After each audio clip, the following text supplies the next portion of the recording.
A guerra possui uma linguagem que transcende as fronteiras da razão humana. É um teatro macabro, onde a lógica se dissolve na fumaça da pólvora e onde cada respiração pode ser a última moeda de troca num jogo cujas regras foram escritas com sangue. Aprendemos desde cedo que o campo de batalha é dividido por uma cicatriz invisível, mas irrevogável. De um lado, aqueles que juramos proteger, do outro, aqueles que juramos destruir. Atravessar essa linha significa abraçar a morte como única certeza. E, no entanto, em momentos raros e inexplicáveis, a humanidade ousa florescer nas ruínas calcinadas pela artilharia, desafiando toda a brutalidade que nos cerca. Hoje, compartilharemos um desses eventos singulares, um episódio que contradiz todas as lógicas militares e que permaneceu escondido durante décadas nos cadernos amarelados daqueles que testemunharam sua estranha beleza. Na Itália devastada de 1944, um pequeno hospital de campanha brasileiro, isolado pela neve implacável e completamente desprotegido, viu seus piores temores se materializarem quando 28 soldados de elite da Wehrmacht forçaram a entrada através das portas frágeis.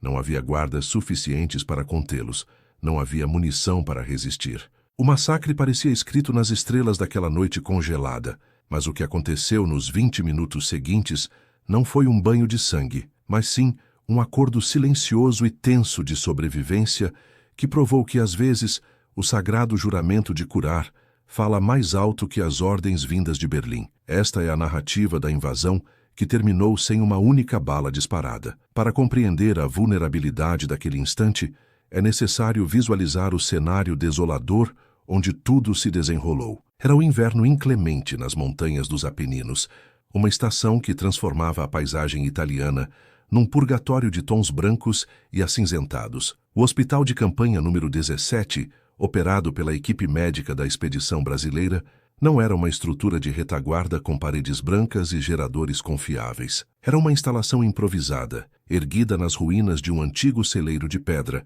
precariamente equilibrado na lateral de um vale que nos mapas táticos era marcado como território neutro. A localização era estratégica apenas por sua proximidade com a linha de combate, permitindo que os gravemente feridos fossem estabilizados antes de perecerem durante o longo transporte até os hospitais principais. Mas essa proximidade cobrava seu preço mortal, o isolamento absoluto. Naquela noite específica, uma tempestade de neve havia cortado todas as linhas de comunicação e tornado as estradas completamente intransitáveis para os veículos militares. O hospital estava sozinho, uma ilha de luz fraca e calor humano, cercada por um oceano infinito de escuridão hostil. Dentro do celeiro de pedra, o capitão médico, vamos chamá-lo de Dr. Fagundes, para preservar sua identidade real, lutava contra uma exaustão que corroía seus ossos. Estava de pé há 38 horas consecutivas, operando à luz de lamparinas a querosene que projetavam sombras dançantes e espectrais nas paredes de pedra nua e gelada. O ar dentro do hospital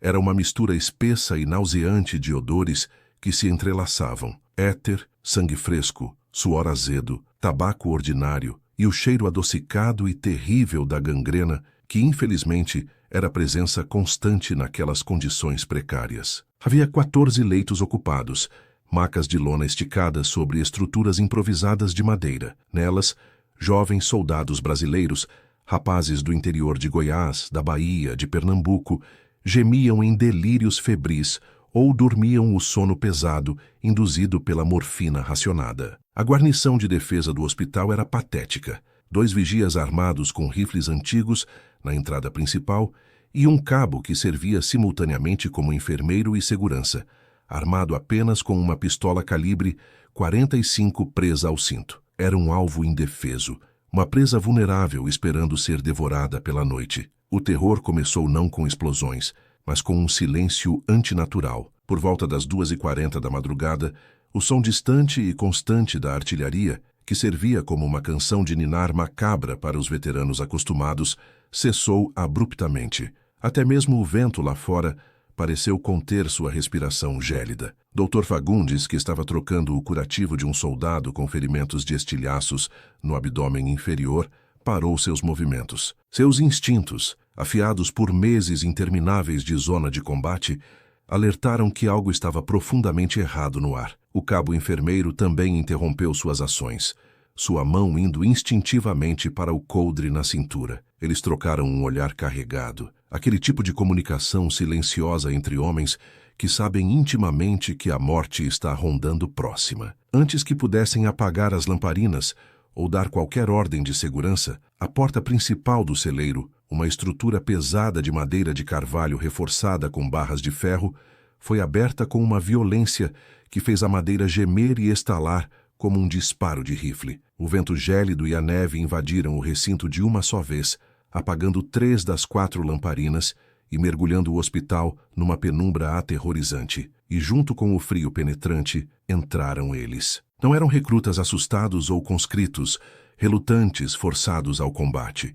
Eram veteranos endurecidos pela guerra. As silhuetas que preencheram a entrada do celeiro vestiam os capotes longos e pesados da Wehrmacht, manchados de lama congelada e camuflados para o inverno implacável, capacetes de aço com aquela forma inconfundível e ameaçadora, submetralhadoras MP-40 firmemente apontadas para a frente, granadas de cabo presas nos cintos. Eram 28 homens, 28 predadores acuados, que haviam surgido da névoa como espectros vingadores. Eles se moveram com uma eficiência militar assustadora e bem treinada. Em poucos segundos, os 2 vigias brasileiros do lado de fora foram desarmados e empurrados violentamente para dentro do celeiro, rendidos sem terem tido tempo sequer de destravar suas armas. O cabo enfermeiro, dentro do hospital, viu-se subitamente na mira de meia dúzia de canos escuros e mortais. Qualquer movimento em direção à sua pistola seria suicídio instantâneo. Dr. Fagundes permaneceu completamente imóvel ao lado da mesa de cirurgia improvisada,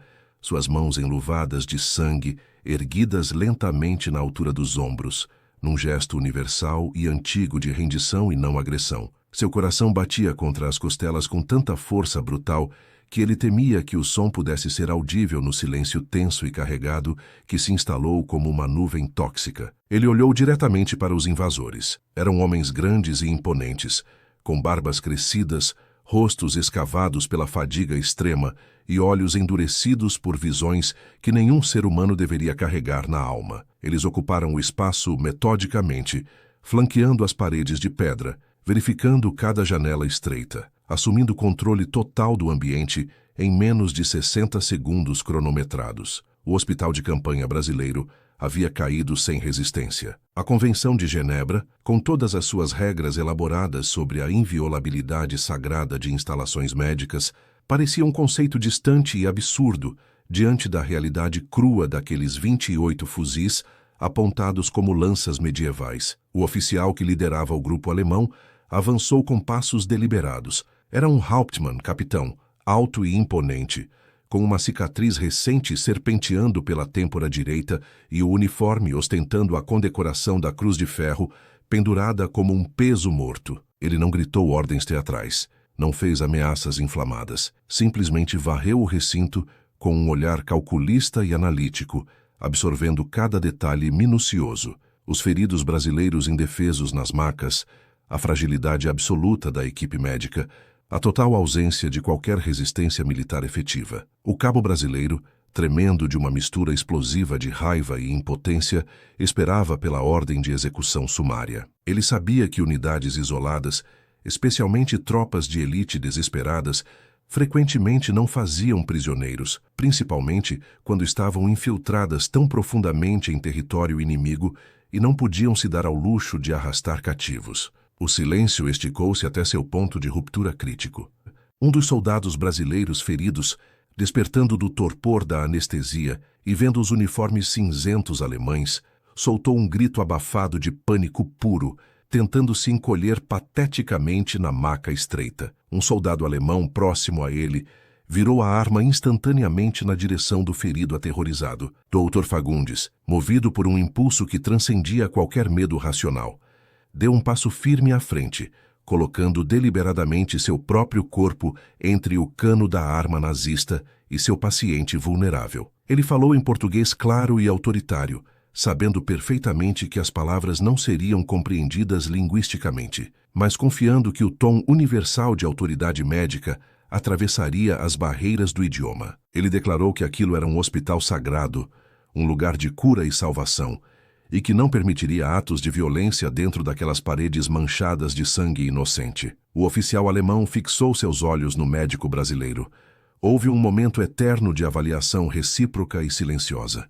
O alemão viu o jaleco branco manchado de sangue seco e fresco, as olheiras profundas cavadas pela exaustão, as mãos trêmulas, mas ainda firmes e capazes. Ele reconheceu um homem que, assim como ele próprio, estava apenas tentando cumprir seu dever no centro do inferno terrestre. O oficial levantou sua mão enluvada de couro e fez um gesto curto e cortante. O soldado alemão baixou imediatamente a submetralhadora. A tensão diminuiu 1 milímetro microscópico, mas o perigo permanecia espesso no ar como fumaça. O oficial então caminhou até o centro exato da sala, ignorando completamente o cabo armado, e parou diretamente diante do Dr. Fagundes. Ele não sacou sua Walther P-38. Em vez disso, apontou para a porta escancarada por onde a neve continuava a entrar em rajadas violentas. Do lado de fora, na escuridão impenetrável da tempestade, 5 soldados alemães entraram carregando uma maca improvisada, construída com 2 rifles cruzados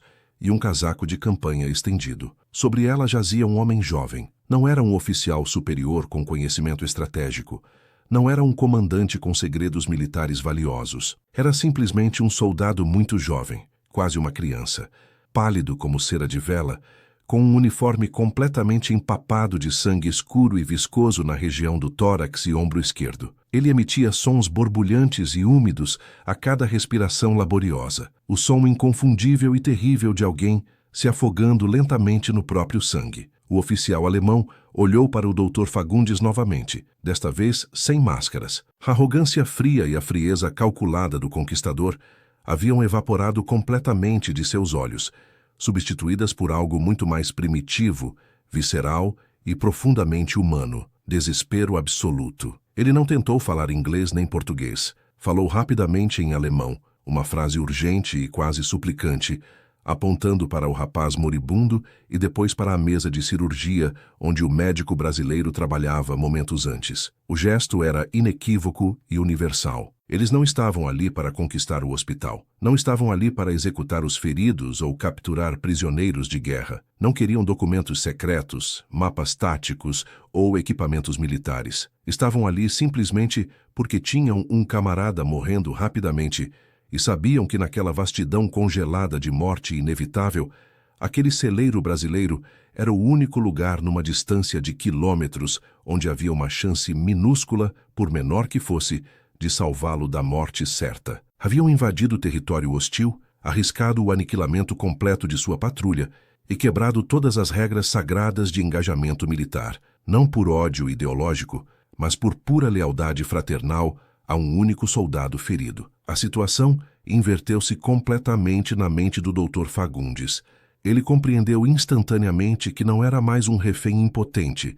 Ele era a autoridade suprema naquela sala carregada de tensão. A vida daquele jovem alemão dependia inteiramente dele, mas também dependia dele a vida de seus 14 pacientes brasileiros, de seus enfermeiros leais e a sua própria existência frágil. Se ele se recusasse categoricamente, se tentasse ganhar tempo maliciosamente, os 28 homens armados ao redor da sala não hesitariam em massacrar todos num acesso incontrolável de fúria e luto militar. Mas se ele ajudasse aquele inimigo, estaria traindo seu uniforme brasileiro, curando um adversário para que pudesse retornar amanhã e matar mais brasileiros inocentes. O dilema ético pesava tanto quanto o cano de uma pistola encostada em sua têmpora. O médico olhou fixamente para o jovem alemão na maca improvisada. Viu o medo líquido nos olhos vidrados e semiconscientes do rapaz. Exatamente o mesmo medo que via diariamente nos olhos dos meninos brasileiros que tratava todas as noites intermináveis. Viu mentalmente a mãe que choraria por ele em Hamburgo, assim como as mães choravam desesperadas em Salvador. Naquele momento cristalino e suspenso no tempo, a guerra com todas as suas bandeiras tremulantes e ideologias pomposas pareceu pequena e pateticamente estúpida diante da urgência visceral da carne rasgada e do sangue humano derramado. Dr. Fagundes respirou profundamente, sentindo o cheiro acre de pólvora que emanava dos uniformes dos invasores, misturado com o odor metálico do sangue. Ele olhou fixamente nos olhos cansados do oficial alemão e assentiu uma única vez, um movimento curto e definitivo de cabeça. Ele apontou para a mesa de cirurgia, ordenando silenciosamente que depositassem o ferido ali imediatamente. O oficial alemão soltou o ar que parecia estar prendendo a horas eternas e gritou uma ordem áspera para seus homens disciplinados. Eles depositaram o ferido com um cuidado surpreendente e quase paternal sobre a mesa manchada, afastando-se rapidamente para dar espaço operacional. O médico brasileiro virou-se para seu cabo enfermeiro, que ainda estava paralisado e petrificado, observando a cena com incredulidade absoluta. Álcool, gás esterilizada e pinças hemostáticas. Imediatamente, ordenou o médico, sua voz soando estranhamente calma e profissional no recinto carregado. O cabo hesitou por uma fração infinitesimal de segundo, olhando nervosamente para os inimigos, que enchiam cada canto da sala. Mas o treinamento médico-militar falou mais alto que o medo. Ele correu para o armário de suprimentos precários. O procedimento cirúrgico começou sob os olhares de 28 pares de olhos que acompanhavam cada movimento milimétrico do bisturi como se fosse uma sentença de morte sendo pronunciada em tribunal militar. O ferimento era criticamente grave. Um fragmento irregular de granada havia atingido violentamente a base do pescoço, lacerando músculos profundos e roçando perigosamente a artéria carótida pulsante. O sangue bombeava num ritmo alarmante e hipnótico. Dr. Fagundes precisava urgentemente estancar a hemorragia catastrófica, limpar meticulosamente a ferida dos detritos sujos de terra e metal retorcido e suturar com precisão os vasos sanguíneos rompidos. Era uma cirurgia extremamente delicada, mesmo em condições hospitalares ideais. Ali, sob a luz vacilante e amarelada de uma lamparina solitária e com o cano gelado de uma submetralhadora a 2 metros de suas costas tensas, era quase impossível de executar. O silêncio na sala era absoluto e sufocante, quebrado apenas pelo tilintar metálico dos instrumentos cirúrgicos na bandeja de metal e pela respiração laboriosa e úmida do paciente alemão. Os soldados inimigos, que minutos antes pareciam demônios de guerra saídos do inferno, agora pareciam estátuas de sal congeladas. Alguns murmuravam preces silenciosas em alemão, outros seguravam os fuzis com os nós dos dedos brancos de tensão extrema. Eles sabiam profundamente que a vida do camarada estava literalmente nas mãos trêmulas do inimigo brasileiro, e sabiam que qualquer erro do médico, intencional ou não, poderia ser interpretado como sabotagem deliberada e seria punido com execução imediata de todos os presentes. Você consegue imaginar a tensão daquele momento? Deixe nos comentários o que você faria no lugar do Dr. Fagundes. O Dr. Fagundes trabalhou com aquela precisão mecânica e quase sobrenatural que somente a exaustão extrema consegue trazer à consciência humana. Suas mãos, que tremiam incontrolavelmente quando ele estava parado e pensativo, tornaram-se firmes e seguras assim que tocaram a pele ensanguentada do paciente alemão. Ele esqueceu completamente os uniformes cinzentos, esqueceu a suástica costurada nos braços, esqueceu o perigo iminente que o cercava. Ali havia apenas tecido humano, sangue vermelho idêntico e a anatomia universal que é absolutamente igual em qualquer nacionalidade ou bandeira. Ele pinçou cuidadosamente a artéria lesionada, o sangramento catastrófico diminuiu até um gotejamento controlável. Ele limpou meticulosamente a área contaminada, removeu o fragmento de metal negro e retorcido e o depositou numa bacia de metal com um som agudo que ecoou dramaticamente na sala silenciosa como um sino fúnebre. O oficial alemão deu um passo cauteloso à frente, observando fixamente o pedaço de metal que quase matara seu homem. Ele olhou para o rosto do médico brasileiro, suado e intensamente concentrado. Houve um momento em que o próprio tempo pareceu congelar no ar denso. O médico precisava desesperadamente de mais iluminação para completar a sutura delicada. Ele fez um gesto impaciente para o lado, sem desviar seus olhos do campo cirúrgico aberto. Surpreendentemente, um soldado alemão jovem, percebendo imediatamente a necessidade crítica, sacou uma lanterna militar de campanha e aproximou-se devagar, iluminando a ferida aberta com um foco de luz branca e constante. Brasileiro e alemão trabalharam juntos por longos minutos eternos, unidos temporariamente pelo propósito sagrado de salvar uma vida frágil, ignorando completamente que lá fora, a poucos quilômetros de distância, seus exércitos tentavam se aniquilar mutuamente com toda a ferocidade possível. Foram exatamente 20 minutos. 20 minutos que pareceram durar uma eternidade suspensa fora do tempo linear. A sutura foi meticulosamente executada. O curativo foi aplicado com camadas de gaze limpa. A respiração do jovem soldado alemão estabilizou-se gradualmente, saindo do ritmo agônico e desesperado para um sono profundo, induzido pelo choque traumático e pela morfina brasileira. Dr. Fagundes retirou as luvas cirúrgicas ensanguentadas e as descartou no recipiente de lixo médico. Ele encostou-se pesadamente na parede fria de pedra, sentindo suas pernas finalmente fraquejarem sob o peso da tensão acumulada. Ele havia concluído seu trabalho sagrado. O oficial alemão aproximou-se lentamente da mesa cirúrgica. Ele tocou delicadamente a testa do soldado ferido, com uma ternura comovente que contrastava violentamente com sua aparência brutal e marcada pela guerra. Ele verificou cuidadosamente o pulso no pescoço. Estava forte e regular, pulsando com vida renovada. Ele virou-se gradualmente para o Dr. Fagundes.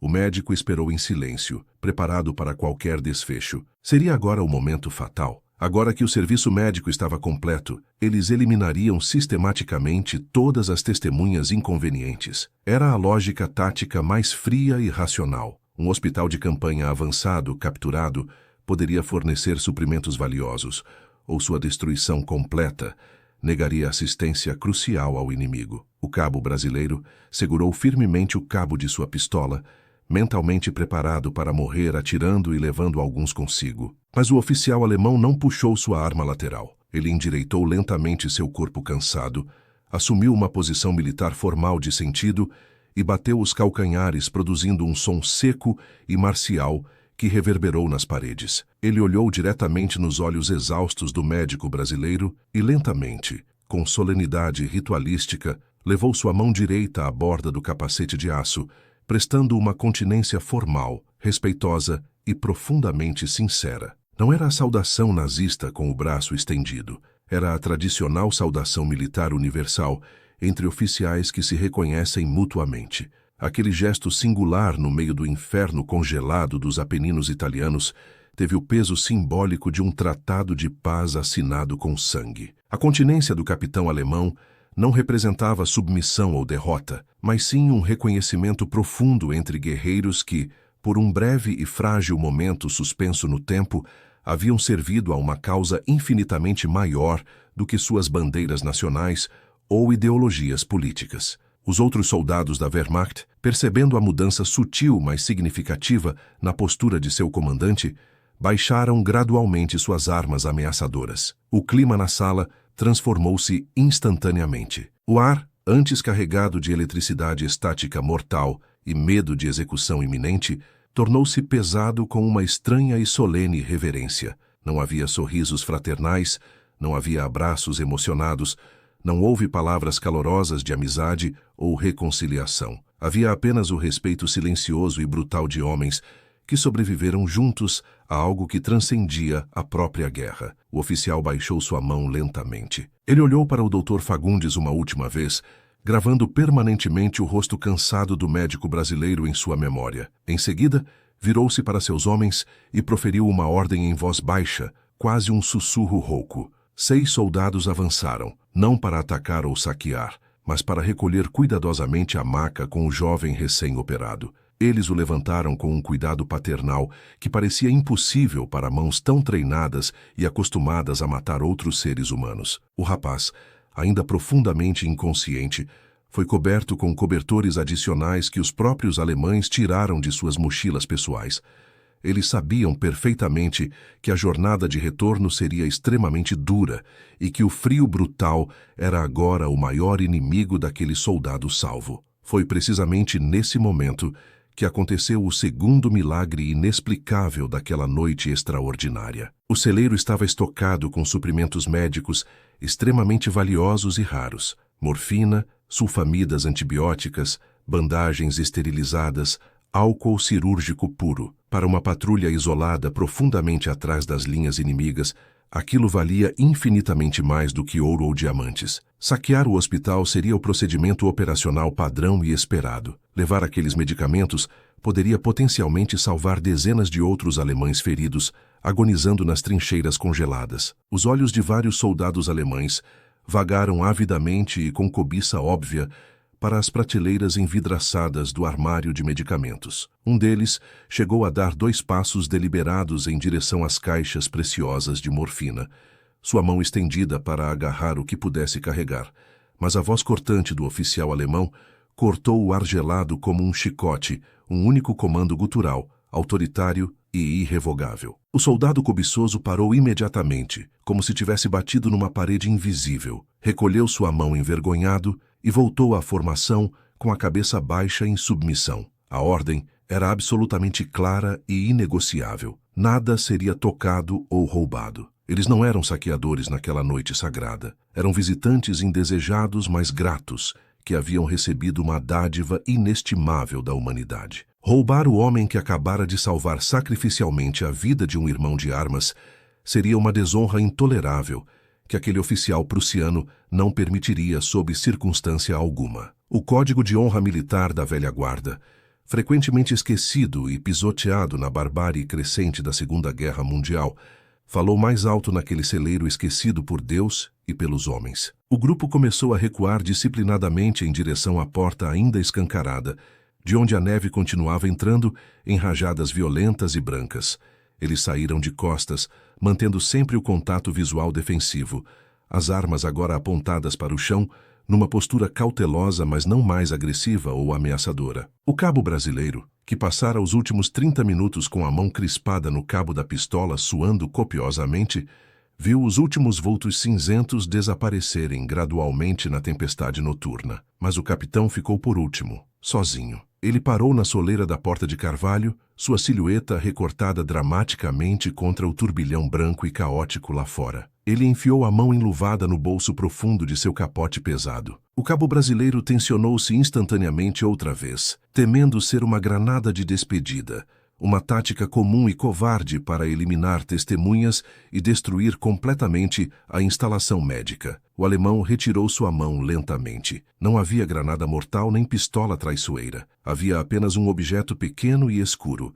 Ele caminhou 3 passos medidos para dentro, colocou o objeto cuidadosamente sobre uma mesa de madeira rachada perto da entrada e recuou em silêncio absoluto. Sem proferir mais uma única palavra, ele virou as costas e desapareceu na escuridão absoluta da ravina nevada, engolido instantaneamente pela noite e pela tempestade impiedosa, como se nunca tivesse existido fisicamente. O som rítmico das botas marchando na neve fresca afastou-se rapidamente, abafado progressivamente pelo uivo feroz do vento gélido. Em menos de 2 minutos, o único som que restava no Hospital 17 era o bater irregular da porta de carvalho deixada entreaberta e a respiração irregular e ofegante dos brasileiros que ainda tentavam processar mentalmente o que acabara de acontecer diante de seus olhos incrédulos. O cabo correu desesperadamente para a porta e a trancou com força, empurrando as pesadas travas de ferro com mãos que tremiam violentamente.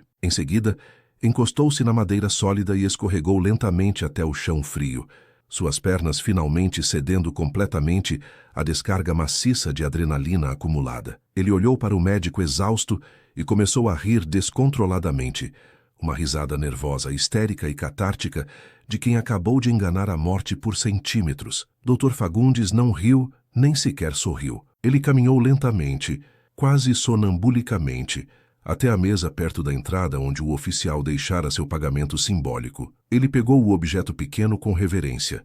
Era uma barra de chocolate militar comprimido, não um chocolate comum e ordinário, mas uma lata redonda de Coca-Cola, o chocolate especial com cafeína de alta energia, distribuído exclusivamente às tropas de elite alemãs e aos pilotos da Luftwaffe. Estava lacrada e intacta. Ao lado da lata prateada, havia um maço de cigarros amassado e úmido da marca Eckstein. Era absolutamente tudo o que aquele oficial possuía de valor pessoal para oferecer como pagamento. Numa guerra devastadora, onde a fome era constante e universal, aquilo representava uma pequena fortuna pessoal. Era o agradecimento sincero de um homem que não podia oferecer paz duradoura nem reconciliação política, mas podia oferecer humildemente seu próprio jantar escasso. Quando o amanhecer finalmente chegou sem novos incidentes violentos, revelou um mundo completamente branco, imaculado e assustadoramente silencioso. A prova física da invasão estava claramente impressa na neve fresca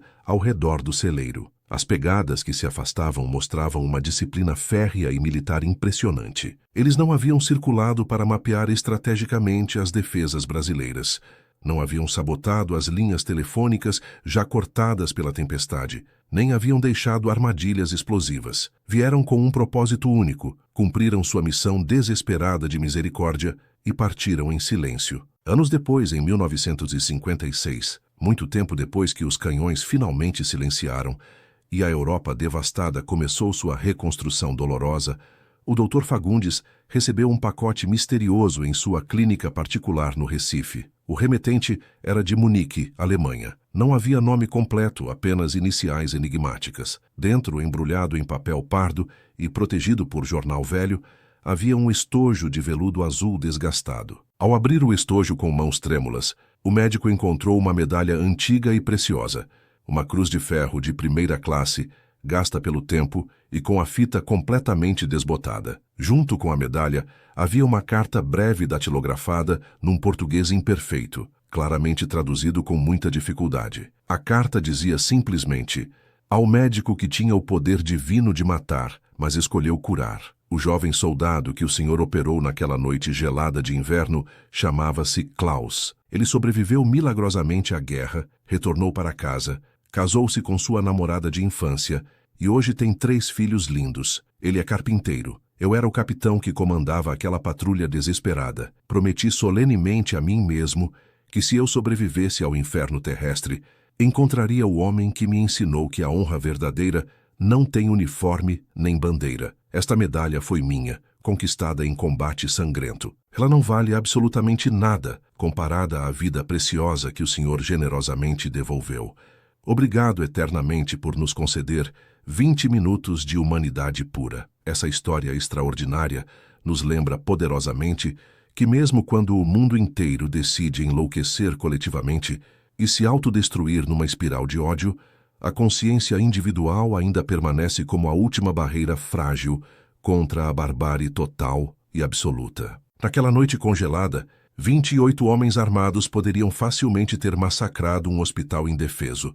Um médico brasileiro poderia ter deixado cinicamente um inimigo alemão morrer sem assistência. Mas ninguém atirou. Ninguém morreu desnecessariamente. E por 20 minutos eternos e preciosos, a guerra perdeu completamente sua batalha contra a humanidade. Se esta história tocou seu coração, se ela renovou mesmo que minimamente sua fé na natureza humana, compartilhe-se este relato com alguém que precise acreditar que a bondade ainda existe. Conte-nos nos comentários. Você já viveu ou conhece alguma história onde a compaixão venceu o ódio? Sua experiência pode inspirar milhares de pessoas.